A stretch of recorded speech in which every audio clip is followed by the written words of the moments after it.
G'day legends, I hope you're all fantastic. We're on the ToneMaster Pro today and I want to go through some quick tips that you can implement on your presets that will hopefully make them work a little bit better when you're playing at high volumes live. This video should be particularly handy if you've never played a modeler through a full range system before.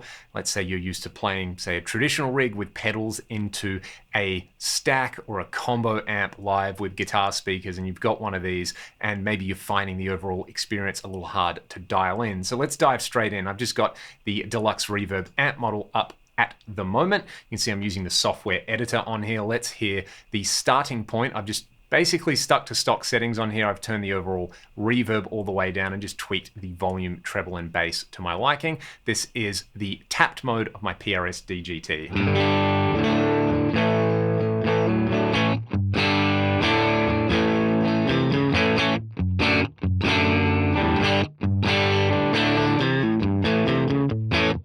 Pretty straightforward right there. Now, if you select a combo amp or a half stack from the drop-down menu, essentially what you're doing is loading an amp and cabinet block in there. And if you want to tweak the cabinet, you can come up here. So all the amp models have a default cabinet that they are paired with. You can, of course, change that, especially the Fender amps are paired with cabinets that the real amps would have. So for example, this Deluxe Reverb, it is paired with the 1x12 Deluxe cabinet on here. You can see the kind of stock microphone choice here is the Dynamic SM7B, and the stock placement is 2 inches from the cap edge. The first thing I would recommend tweaking on here, especially if you're going to be playing loud, is to tweak the high cut filter in here.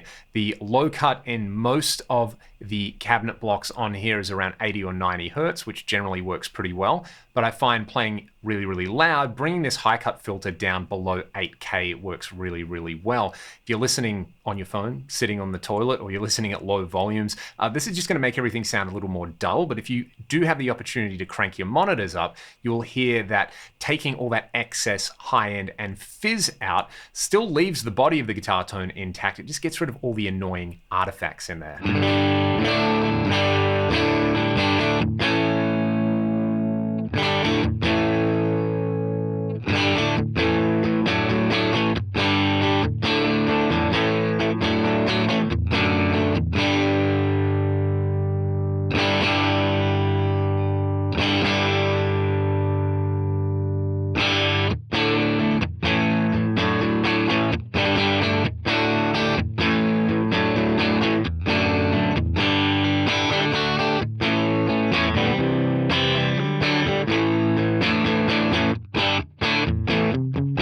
If I was playing really loud, I would bring it somewhere in the 5K to 6.5K range on there. Let's roll with that. The other thing you can do is play around with the mic position on here as well as the mic type. Personally, for playing live, generally a dynamic mic is what most sound guys are going to mic you up with in a live situation. The advantage of this, of course, is that you get to choose the type of mic and you get to choose the position. There's no way that a kind of rampant bass player could kick your mic over or something like that. So what I generally like as a starting point is the cap edge, but 1 inch. So let's see the difference between these two.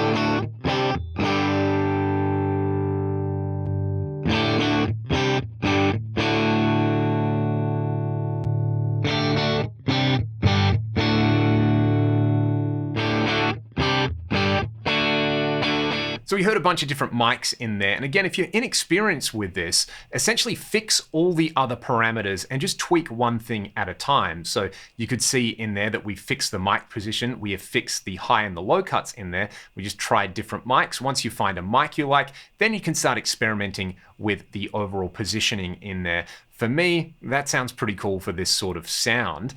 Of course, if you're using, say, a whole lot of gain at a different amp model, you might want to tweak this. You can also play around with the cabinet choice on here. So even though this is paired up with an authentic choice on here, I really like this 1x12 Mega EV for clean amps. So let's use the same settings. I've just changed the cabinet out again, keep everything else fixed and just roll through one variable. This is what the 1x12 Mega EV sounds like. We'll go back and forth between this and a few other cabs.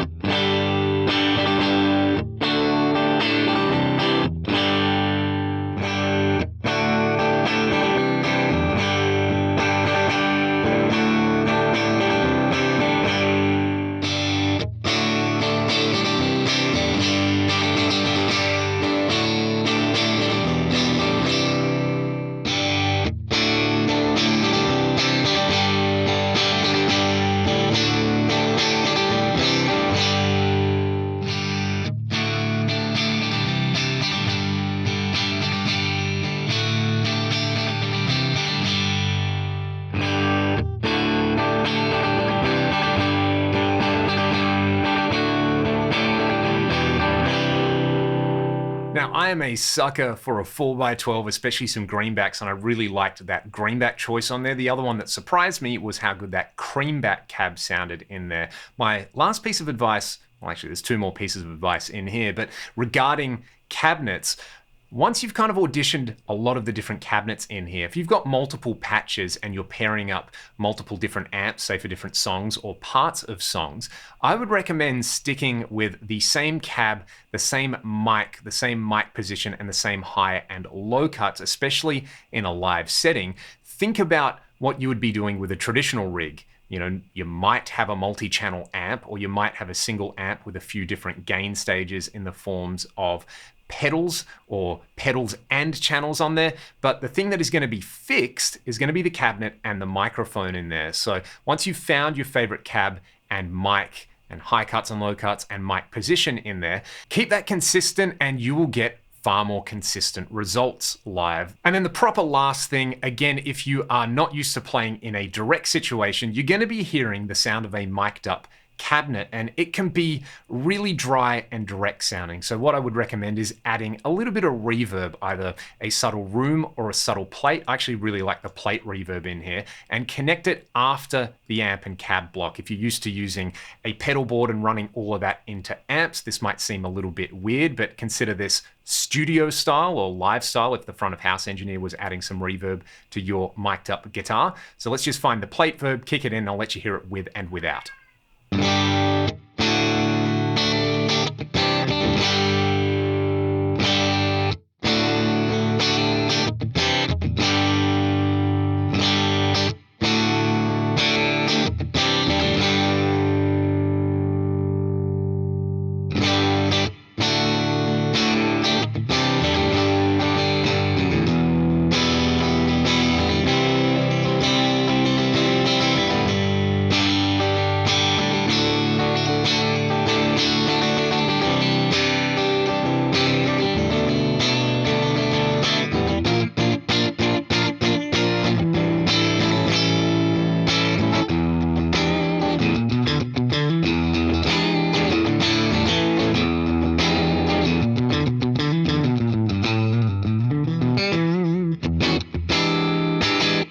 Hopefully these tips and tricks are useful and they can help you dial in some better tones. I'm going to play you all out with a high gain example here. I'm using the 5153 Blue Stealth model on here. I'm starting out with the stock cab. You can see the low cut is at 80 Hertz, the high cut's at 20K. What I'm going to do is change cabinets to the greenback cab. I'll bring the high cut down and then I will kick in that reverb on there. Thanks for watching. Have a great day and I'll see you all next time.